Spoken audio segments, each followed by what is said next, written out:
Hi, this is Andy James, and you're watching EMGtv.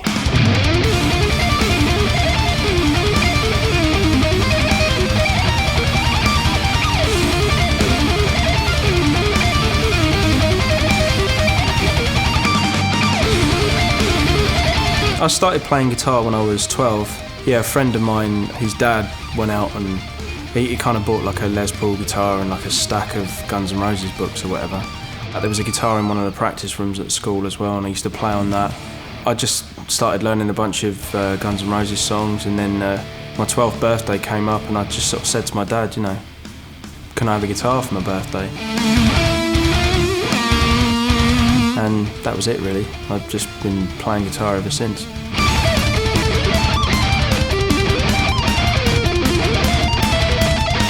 I've been with ESP now for 4 years, I think, something like that. I can't really remember, it's a bit hazy, but we talked about doing a signature guitar about a year ago, and this is the signature guitar.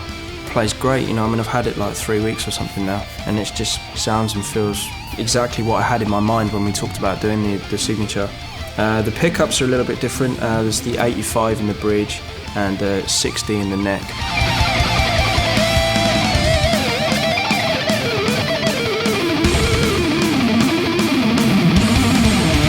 Well, EMG was something because Zakk Wylde, I think. I mean, you know, I kind of cut straight to it.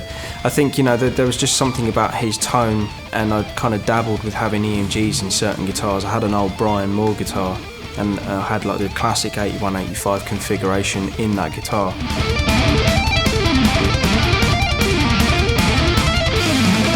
ESP, you know, over a lot of other guitar companies, they stock EMGs in their guitars. And so I had an EC guitar, EC1000, and an H401, which pretty much became my main 6-string guitar, you know, the double cutaway, which is pretty much what this is. And, you know, in the studio or playing live, you know, the EMGs just seem to cut really well. Even when you're playing leads or chords, you can still hear notes within the chords.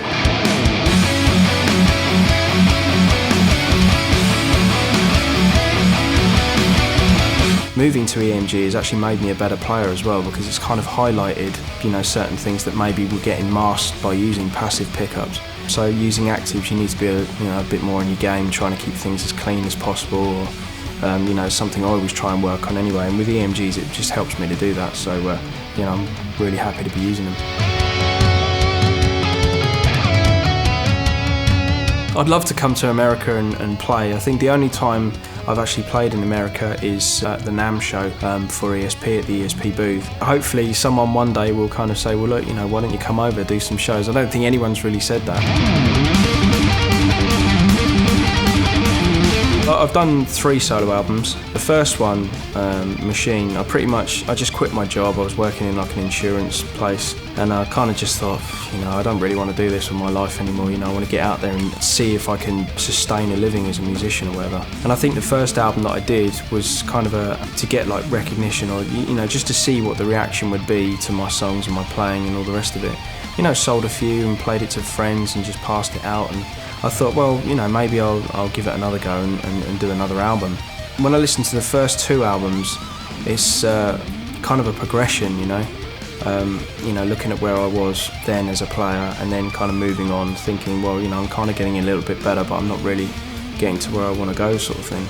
And then the third album, the self-titled one, which I released last year, was all those things I wanted to rectify with the first 2, you know, going in the studio, working with a real drummer. You know, we've been talking about doing a solo album for a while, and I think, you know, a load of things just came together.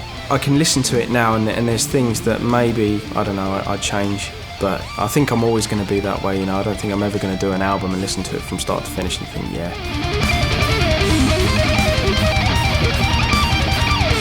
So yeah, 3 solo albums, and you know, they're available on iTunes, Amazon, Transcend, which is the record label it came out on.